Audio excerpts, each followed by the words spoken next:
इसी तरह के वीडियो पाने के लिए एंड जीके क्यूज के लिए सब्सक्राइब करें एंड सपोर्ट करें। धन्यवाद। नमस्कार दोस्तों, स्वागत है आपका वर्मा कोचिंग JCERT में। और आज लेकर आए हैं क्लास 8 का इंग्लिश यूनिट 5B इस the land of story books. ये चैप्टर का नाम है, ये पोएम है। इसमें हम इसका क्वेश्चन का आंसर करेंगे। आप हमारे प्ले लिस्ट के माध्यम से सभी विषयों के क्वेश्चन आंसर देख सकते हैं। आइए शुरू करते हैं आज का पहला क्वेश्चन। तो पहला क्वेश्चन है, टिक द करेक्ट ऑप्शन, यानी कि सही विकल्प चुने।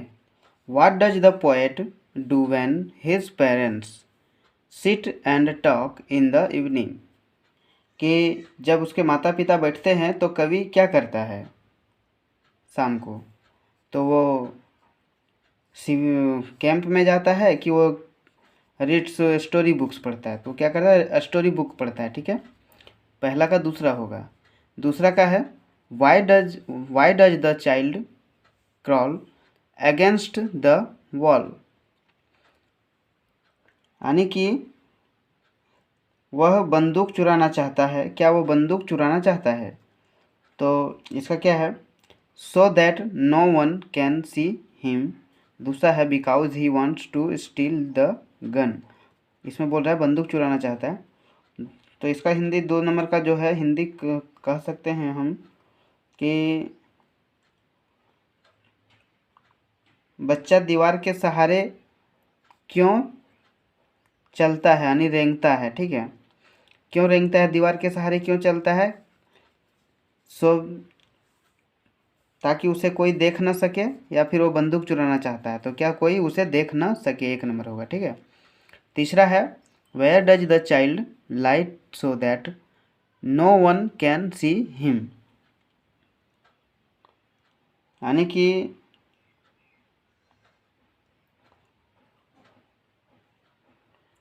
कि अगर इसे कहा जाए तो बच्चा जो है,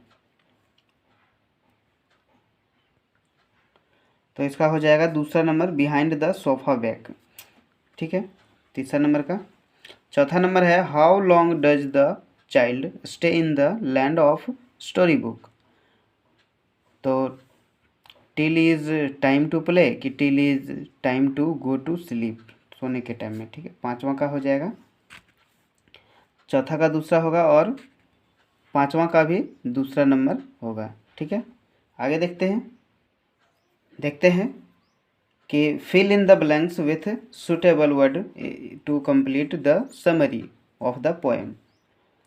तो देखते हैं कि the child is extremely found of land, यहाँ लैंड भराएगा। स्टोरी बुक एट इवनिंग, यहाँ इवनिंग भरना है। टाइम, व्हेन इज पेरेंट्स, यहाँ पेरेंट्स भरना है। When his parents sit around the, खाली जगह में फायर भरना है, fire and talk, he crawls behind the sofa and imagines the place to be a hunter's camp, camp भरना है। He thinks of all the, खाली जगह में बुक भरना है। He has read and imagines himself to be one such land of adventure. He imagines himself to being Indian Scott, Scott भरना है। ही imagines hills, hills भरना है। हिल्स एंड वुड्स, वुड्स यहाँ भरना है। एंड रोयरिंग, खाली जगह में यहाँ लाइन्स भरना है। That come to the river bank to drink water, but he needs to return from his land of imagination when his, mother भरना है, comes to wish him good night. देखते हैं इसका क्वेश्चन का answer. Answer the following questions कि what do the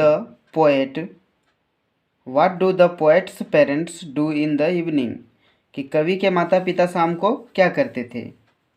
तो क्या करते थे, आंसर यहाँ पर लिख दिया हमने कि the poet's parents sit around the fire place in the evening, कि वो जो है आग जलाकर चारों तरफ बैठ जाते थे शाम को, ठीक है। दूसरा है what does the poet use to create forest track. Forest track बनाने के लिए पोएट क्या चीज़ का प्रयोग करते थे, ठीक है।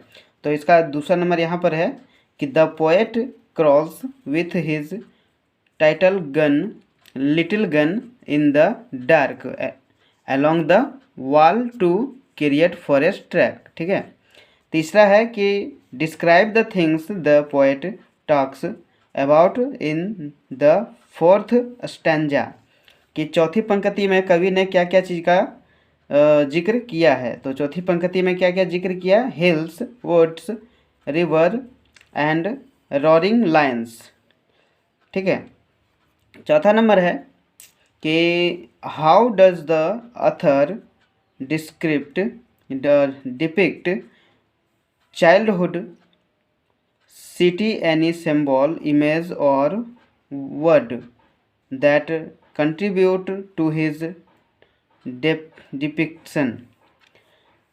तो इसका आंसर हो जाएगा आपका in this poem the poet in his own imaginary world he crawls in the dark, he has a hunter camp, he has a staring solitude, roaring lions came to dark, ठीक है। आशा करता हूँ कि आपको बेहतर समझाने की कोशिश किया है हमने।